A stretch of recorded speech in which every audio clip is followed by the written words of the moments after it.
What's the function of single delay line canceller? Single delay stands for capital D, which is equals to 1 upon PRF. So the output of canceller is a cosine wave and the Doppler frequency.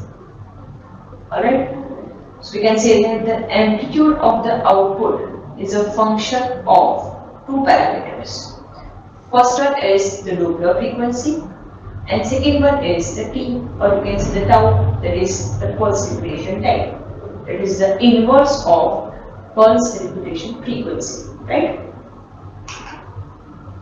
Now how we are able to plot the frequency response of single delay line canceller?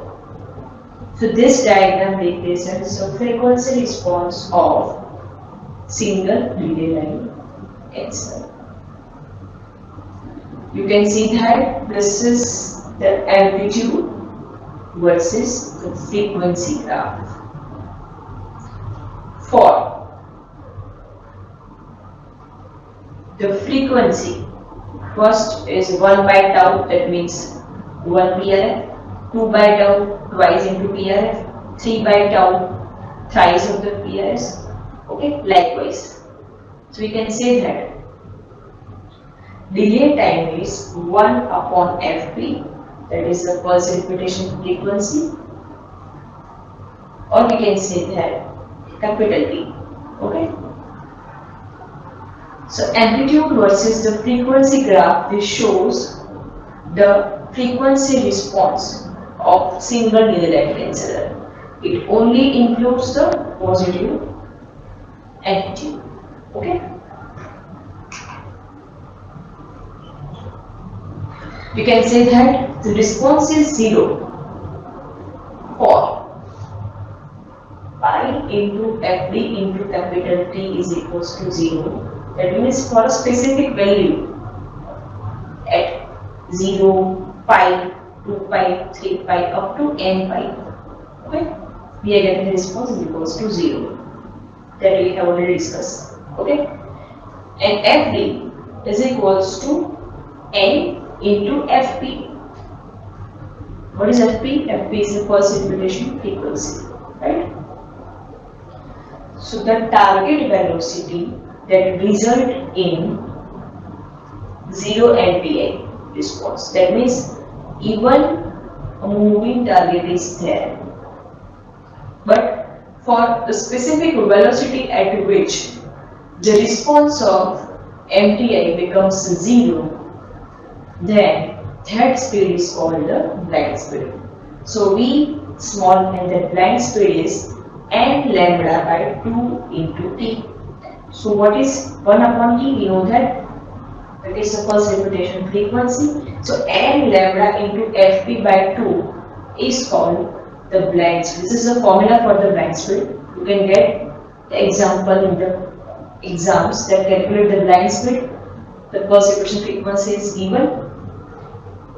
Frequency is given, and from the frequency you are able to calculate the wavelength, and if it is asked, then calculate the first lowest blind speed, second lowest blind speed, then you need to put it over here, n is equals to 1 and n is equals to 2 respectively.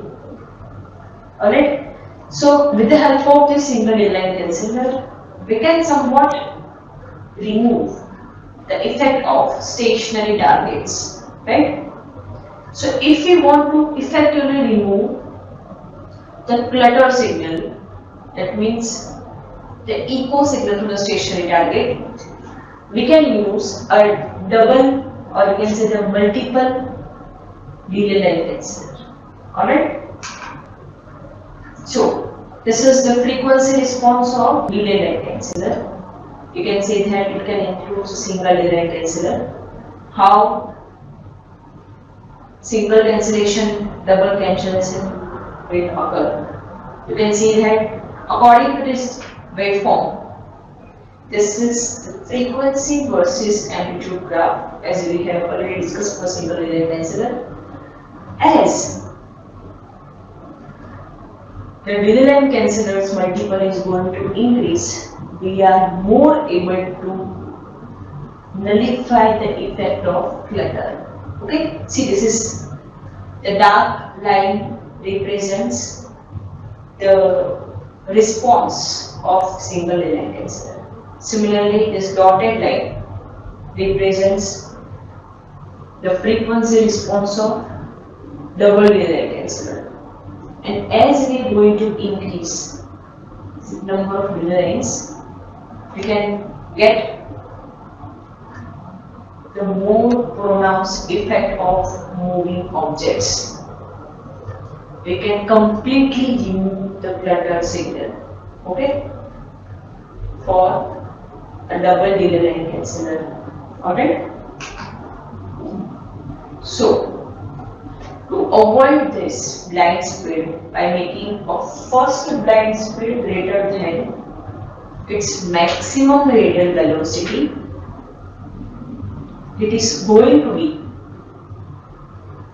affected by the wavelength of a signal which is going to be propagated, and it will also affect the pulse repetition frequency. Both are going to be increased. Alright? And if the radar frequency is low, that means ultimately the wavelength is high. So it requires a larger antenna size. So aperture area should be a larger for the antenna. Okay. Apart from that, if we are going to use the high pulse repetition frequency, it results in the range ambiguity. Right? So the first example that we are going to calculate, if the first blind speed is 600 knots, so the range without ambiguity is the 130 nautical miles at 300 megahertz, or we can say that 30 nautical miles at 30 megahertz. Alright? So this is the blind speed, which is already given. Okay? And over here the range is nautical miles. Not in the meters, not in the kilometers. Alright? So it may cause the trade-off between the range and the velocity. Right? So to avoid this, the one solution is a staggered PRF, MPA. Staggered pulse repetition frequency moving target indicator, okay, to avoid this trade-off between range and velocity. Now, what is noise? Unwanted signal, okay. So what are different types of noise that is present in radar? We can say that the first is thermal noise. So the thermal noise is thermal excitation of electron. That means a random movement of electron will cause the collision. Because of that collision, temperature, because of the increase in the temperature, collision will increase. So thermal excitation of this electron will also going to increase the thermal noise, right? So it is always present in any electrical system. Apart from that, it is a random noise. Okay. Second noise is the quantization noise.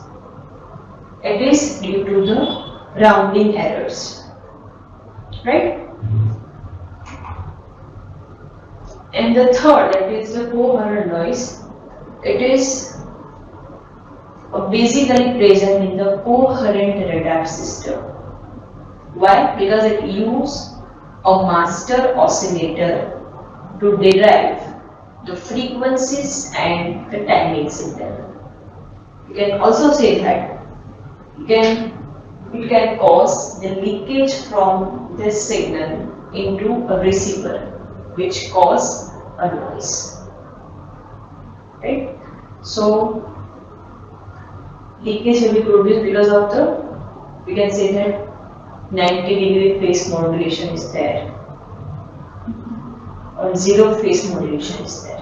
Alright, so these are the radar noise that we have discussed. The major noise which is present is thermal noise.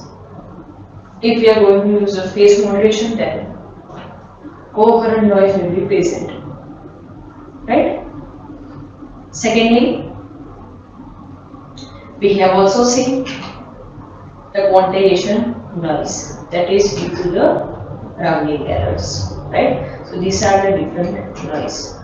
So over here we have discussed in chapter number 4, that is the difference between the MTI and the pulse Doppler radar. We know that the MTI gives you the velocity information, it won't gives you the range information. So to overcome this effect, pulse Doppler radar is used, which will give you the range as well as the velocity information, right? Apart from that, we have seen the what is the pulse repetition frequency and how we are able to nullify or reduce the echo signal from the stationary targets, right? For that we have used a delay line canceller. If we want to remove more accurately the filter signal, we can use a double delay line canceller. Alright? So, if you have any doubt up to this, you can ask me at any time on my below email ID. Till then, thank you for your attention.